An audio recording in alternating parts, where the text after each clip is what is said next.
오늘 우리에게 주시는 하나님의 말씀은 갈라디아서 1장 6절에서 10절까지 말씀입니다. 갈라디아서 1장 6절에서 우리 10절까지 말씀을 우리 한 절씩 교독합니다. 여러분을 그리스도의 은혜 안으로 불러주신 분에게서 여러분이 그렇게도 빨리 떠나 다른 복음으로 넘어가는 데는 나는 놀라지 않을 수 없습니다. 실제로 다른 복음이 있는 것은 아닙니다. 다만 몇몇 사람이 여러분을 교란시켜서 그리스도의 복음을 왜곡시키려 하는 것 뿐입니다. 그러나 우리들이나 또는 하늘에서 온 천사일지라도 우리가 여러분에게 전한 것과 다른 복음을 여러분에게 전한다면 마땅히 저주를 받아야 합니다. 우리가 전에도 말하였지만 이제 다시 말합니다. 여러분이 이미 받은 것과 다른 복음을 여러분에게 전하는 사람이 있다면 그가 누구이든지 저주를 받아야 마땅합니다. 같이 읽습니다. 내가 지금 사람들의 마음을 기쁘게 하려 하고 있습니까? 아니면 하나님의 마음을 기쁘게 드리려 하고 있습니까? 아니면 사람의 환심을 사려고 하고 있습니까? 내가 아직도 사람의 환심을 사려고 하고 있다면 나는 그리스도의 종이 아닙니다. 아멘. 성도 여러분, 시대마다 교회의 위기가 여러 가지 모습으로 찾아옵니다. 그것은 복음을 대적하거나 거부하는 자들로부터 오는 핍박일 수 있죠. 그로 인해서 믿음에서 떠나거나 교회는 성도의 무리가 줄기도 하고 또 재정의 어려움을 겪기도 합니다. 또 코로나 상황과 같은 이 외부적인 요인으로 인해서 교회가 위축되는 것도 위기일 수 있을 겁니다. 하지만 진짜 위기는 교회의 DNA라고 할 수 있는 복음이 변질되는 것입니다. 교회의 진짜 위기는 이 복음이 혼잡스러워지는 데 있습니다. 여러분, 그래서 이단만큼이나 위험한 것이 사실은 유사 복음입니다. 언제나 우리는 바른 복음을 우리는 믿고 있다고 자부하고 생각하고 있지만 어느 사이 우리 자신도 유사 복음으로 인해서 정말 참 믿음의 길을 걸어가는 것이 아니라 종교생활을 할 때가 있기 때문에 그렇습니다. 너무나 비슷해서 분간하기 어렵기 때문이죠. 물론 복음에 관한 모든 주장이 같을 수는 없습니다. 복음이 무엇입니까? 곧 예수 그리스도 자신이 복음입니다. 그 예수 그리스도를 바라보는 우리 시선이 예수님의 사역 또 예수님의 성품, 그것을 바라볼 때 다양한 면에서 우리가 묵상하기 때문에 복음에 대한 설명이 어느 것을 더 강조하느냐에 따라서 좀 다르게 이렇게 부각되고 드러날 때가 있죠. 하지만 가장 결정적인 지점에서의 차이는 우리 용납할 수 없고 타협할 수 없다는 사실을 갈라디아서서 가르치고 있습니다. 바른 복음과 다른 복음, 다시 말해 거짓 복음, 유사 복음을 가르는 그 결정적인 기준이 무엇인지를 갈라디아서는 선명히 말씀해 주십니다. 잘 아시듯이 이 갈라디아서는 바울이 1차 선교 여행을 통해서 터키의 남부 지역이죠. 지금의 갈라디아 지역에 세워진 교회에 보낸 편지입니다. 바울의 많은 서신서 가운데 가장 이른 시기에 보낸 편지입니다. 이 지역의 교회들이 거짓 가르침을 전파하는 유대인 가운데 기독교인으로 사실은 불리우는 거짓 교사들에 의해서 신앙이 흔들리고 있었습니다. 그들의 핵심적인 가르침은 누구든지 그리스도인이 되려면 바리새인들처럼 율법을 지키고 유대인이 먼저 되어야 한다는 것이었죠. 그것은 한마디로 하나님의 백성이 되기 위해서, 구원을 받기 위해서는 예수님의 십자가로는 충분하지 않다는 것이었습니다. 예수님도 믿어야 하지만 그보다 먼저 모세의 율법이 가르치는 할례를 행하고 음식을 구별하여 먹고 여러 절기와 날을 지켜야 한다는 가르침이었습니다. 그 중에서도 유대인이 되는 가장 확실한 방법은 바로 할례를 받는 것이었습니다. 그 중에서도 이것을 가장 강조했죠. 그것이 구원의 조건이었습니다. 바울은 이들이 가르친 것은 그리스도의 복음이 아니라 다른 복음일 뿐이며, 더 정확히 말하면 다른 복음은 없다고 단언합니다. 복음은 오직 하나이죠. 복음은 오직 예수 그리스도입니다. 예수님이 우리의 유일한 구원자라는 이 믿음, 이 사실을 받아들이는 것이죠. 거짓 교사인 유대 기독교인들이 이렇게 가르친, 사실은 그 이면의 의도와 목적은 예수님의 십자가로 인한 핍박을 면하기 위함이었습니다. 이 핍박의 시작은 사실 비기독교인 유대인들에 의해서 초대교회인 예루살렘 교회를 핍박하면서 본격적으로 시작이 되었습니다. 스데반의 순교로부터 시작된 핍박이, 극심한 핍박이 먼저 예수님을 나의 구원자요 주로 받아들이고 예수님을 믿게 된 유대인 가운데 기독교인들의 핍박이 극심하게 일어나면서 교회는 온 열방으로 흩어지게 되죠. 유대인들은 예수의 구원자됨, 그를 따르는 기독교인들이 유대인, 비유대인 가릴 것 없이 교제하는 것을 상당히 못마땅해 했습니다.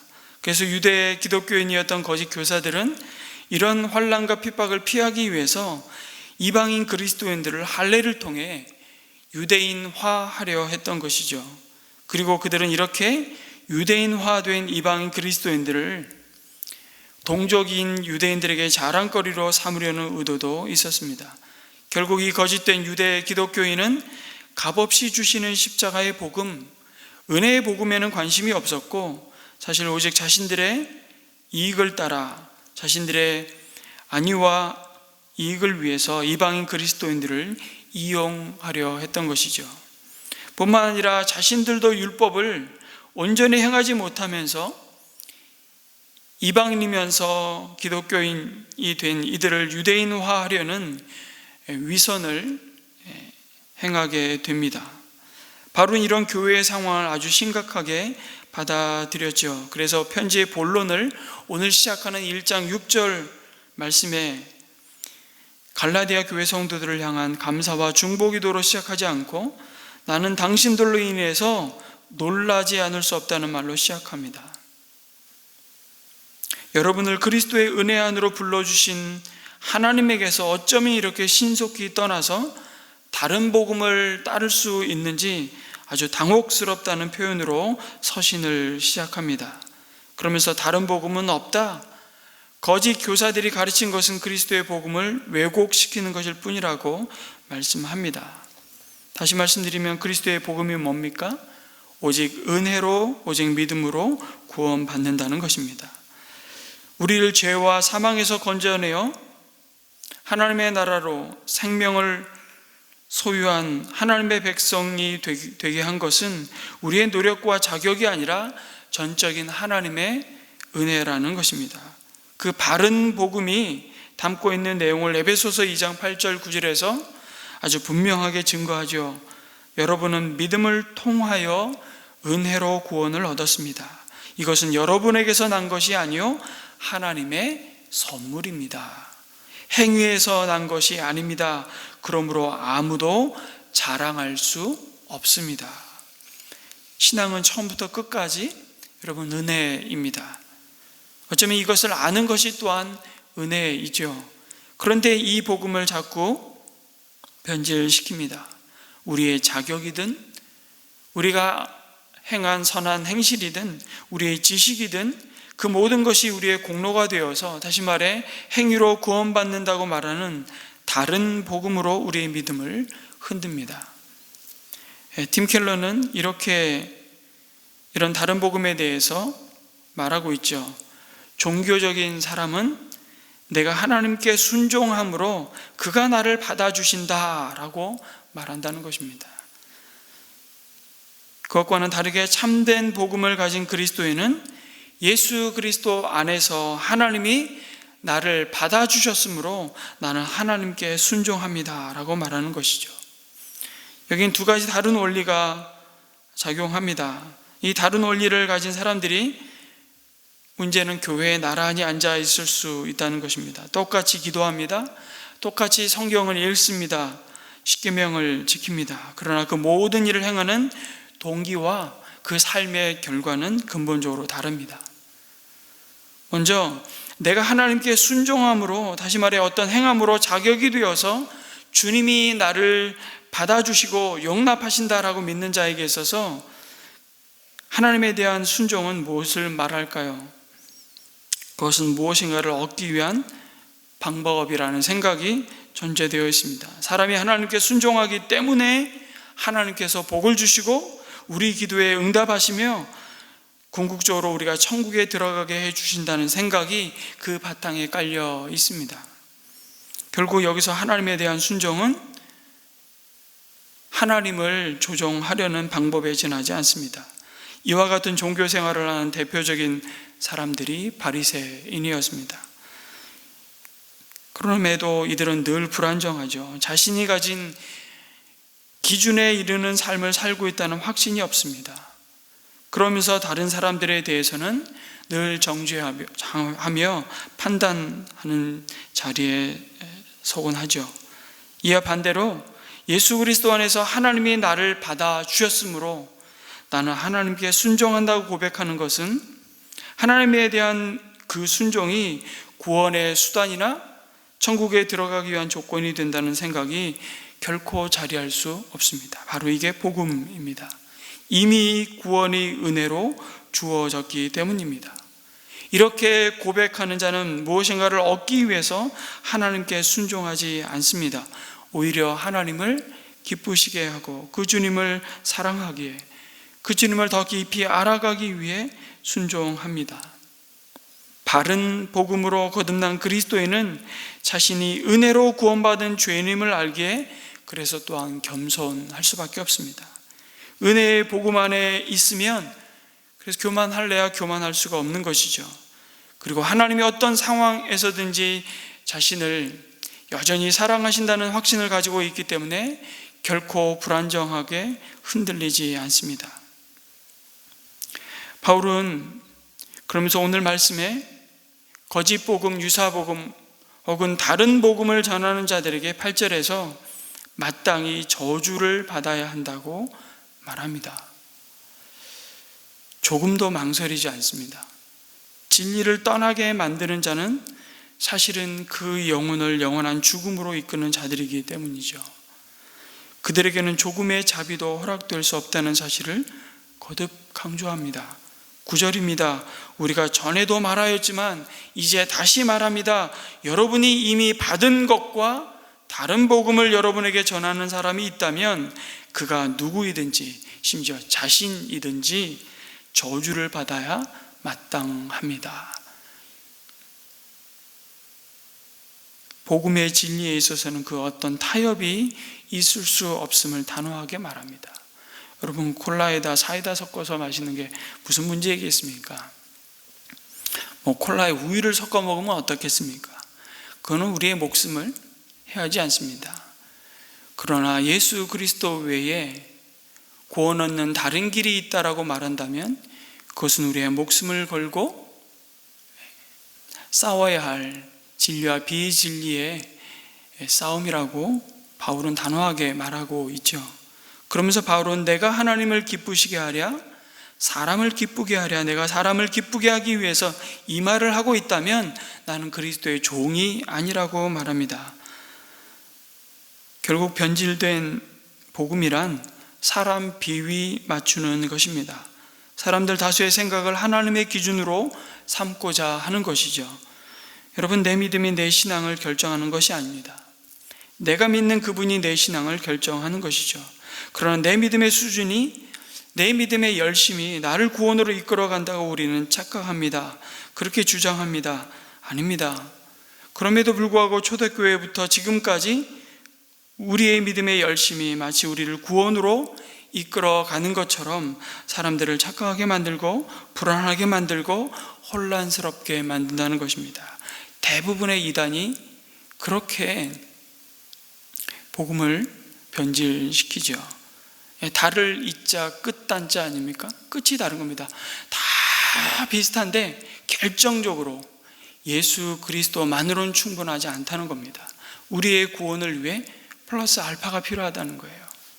그래서 헌신을 요구하고 헌금을 요구하고 여러 가지 우리의 선한 행위를 강조합니다. 열심을 내라고. 그 열심의 동기와 목적이 고장났음에도 불구하고 이 일도 저 일도 하십시오. 무조건 순종하십시오. 그게 우리를 여러분 구원하지 않습니다. 우리의 그 어떤 열심도 우리를 구원하지 못합니다. 주님이 우리를 구원하셨기에 우리는 그분을 따라갈 뿐입니다. 오늘 이 말씀을 통해서 오늘 이 아침 다시 한번 우리에게 값없이 베푸시는 자격이 아닌 은혜로 선물로 이 구원을 우리에게 주신 하나님의 은혜를 다시 한번 감사하며 구원받기 위해서는 예수님을 믿는 것 외에 다른 것들이 더 필요하다고 말하는 그 거짓복음, 유사복음의 가르침을 분별하게 하여 주시고 하나님의 사랑과 인정을 받기 위해 노력해야 하는 그 짐에서 벗어나 자유케 하신 그 하나님께 감사하는 기도를 오늘 아침 올려드렸으면 좋겠습니다. 우리가 찬양으로 고백했던 것처럼 하늘을 두루마리 삼고 바다를 먹물 삼아도 우리를 향하신 하나님의 그 크신 사랑과 은혜를 다 기록할 수 없고 하늘 높이 쌓아도 다 쌓을 수 없는, 되갚을 수 없는 하나님의 은혜를 다시 한번 감사하며 감격하며 우리의 남은 생애가 오히려 그 은혜에 대한 반응, 그 은혜에 대한 그 사랑에 대한 감사의 순종을 주님을 사랑하는 마음으로 이어가게 하여 주옵소서. 예수님 한 분만으로 충분합니다. 이 감사의 고백을 아침 올려드렸으면 좋겠습니다. 뿐만 아니라 내일 주일 목장 연합 예배로 함께 우리가 나아갑니다. 특별히 순교 기념주일로 우리가 지키는데 앞서 예수님의 증인으로 이 믿음의 경주를 마친 그 순교자의 삶을 통해서 오늘도 우리가 마땅히 품어야 할 하나님의 마음, 동일한 복음의 증인으로 살아가는 우리를 향하신 하나님의 뜻과 계획과 마음을 품는 복된 은혜가 있기를 우리가 함께 기도했으면 좋겠습니다. 내일 예배 가운데 순선수를 맡은 또 예배를 섬기는 주의 종들 가운데 주의 은혜로 함께하여 주시고 그 섬김과 수고 가운데 하나님이 주시는 그 은혜에 대한 감사와 기쁨으로 또 하나님 섬기는 일에 하나님께서 은혜 부어 주시기를 또 기도했으면 좋겠습니다. 우리 각자 개인의 기도를 이어서 하고 돌아가시도록 하겠습니다. 기도합니다.